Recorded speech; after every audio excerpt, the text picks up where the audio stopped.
జనకంగా ఉన్నాయని ట్రంప్తో జరిగిన సమావేశంలో ఆయన హుందాగా నడుచుకున్నారని కితాబిచ్చారు. దేశం ఎదురుచూస్తున్న అనేక సమస్యలు త్వరలో పరిష్కారం కానున్నాయని ఆశాభావం వ్యక్తించారు. భారతదేశంపై అమెరికా టారిఫ్లు విధిస్తున్నందున మనం కూడా తొందరపాటు చర్యలు తీసుకుంటే ఆ ప్రభావం దేశంలో ఎగుమతయ్యే ఉత్పత్తుల మీద అవకాశం ఉంది. ట్రంప్ విమానాలు ఇవన్నీ కూడా శుభపరిణామం అనేటువంటి మాట మాట్లాడాడు. నిజంగా దేశం కోసం ఆలోచించినట్టుగా ఉంది అనేటువంటి విషయాన్ని మనం అర్థం చేసుకోవాల్సినటువంటి అవసరం కూడా ఉంది.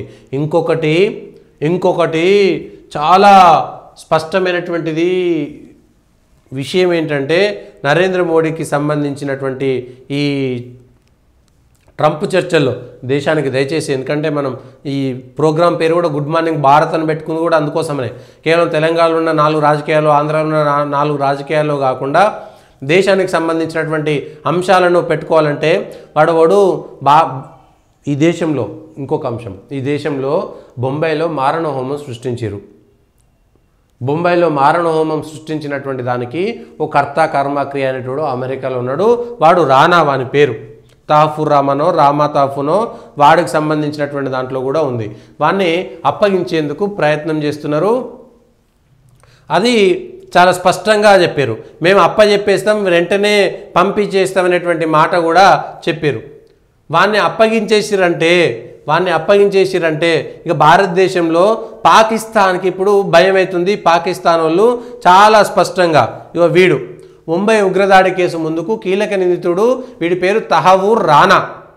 2008 నవంబర్ 26న 10 మంది పాకిస్తాన్ ఉగ్రవాదులు సముద్ర మార్గంలో వాడోడు కసబు వాళ్ళందరూ వచ్చి చూసిరా, వాళ్ళందరూ కూడా విచక్షణగా రహితంగా దాడులు జరిపితే 166 మంది చచ్చిపోయారు. యావత్ దేశం వణికిపోయింది. దీంట్లో డేవిడ్ కోల్మన్ హెడ్లీ రెక్కీ నిర్వహించినట్లు దర్యాప్తు సంస్థలు గుర్తించాయి.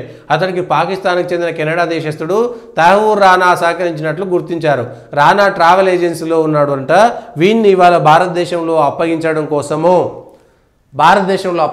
కోసము ట్రంప్ ఒప్పుకున్నాడు. అంటే వీడి ద్వారా పాకిస్తాన్ బయటపడిపోతుంది. వాళ్ళ ప్రపంచంలో పాకిస్తాన్ ఒక తీవ్రవాద దేశం, అది మనుషులు ఉండేటువంటి దేశం కాదు, వాళ్ళు మనుషులు కాదు, వాళ్ళు నరరూప రాక్షసులు, వాళ్ళ దేశస్తులంతా కూడా ఉగ్రవాదాన్ని పెంచి పోషిస్తున్నటువంటి దేశం అని మరొకసారి ప్రపంచం ముందు అయిపోతుంది కదా.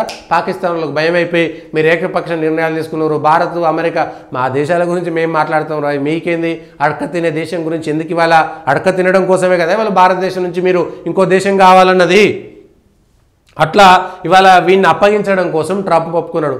ఎవరైనా అప్పగిస్తారా? వాడు అక్కడనే ఆత్మహత్య చేసుకొని వస్తాడా ఏందో తెలియదులే. కానీ వీడు వస్తే పాకిస్తాన్లో ఏ స్థాయి నాయకులు, ఏ స్థాయి రాజకీయ నాయకులు, ఐఎస్ఐ వాళ్ళందరూ కూడా ఈ దేశం మీద దాడి చేయడానికి పూనుకున్నారో వాళ్ళందరి వివరాలు బయటకు వస్తాయి.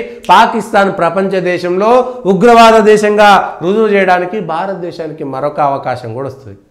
చూసిరా ఇట్లాంటివి. ఇది చిన్న అంశమా? గిదే ఉన్నది. అన్ని లక్షల కోట్ల వ్యాపారం మాత్రమే కాదు అవసరం లేనిది.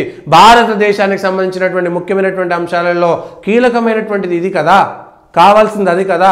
ఇప్పుడు రేపు పొద్దుగాల ఖలిస్తాన్కి సంబంధించినటువంటి బ్యాచ్ కూడా అదే జరుగుతుంది.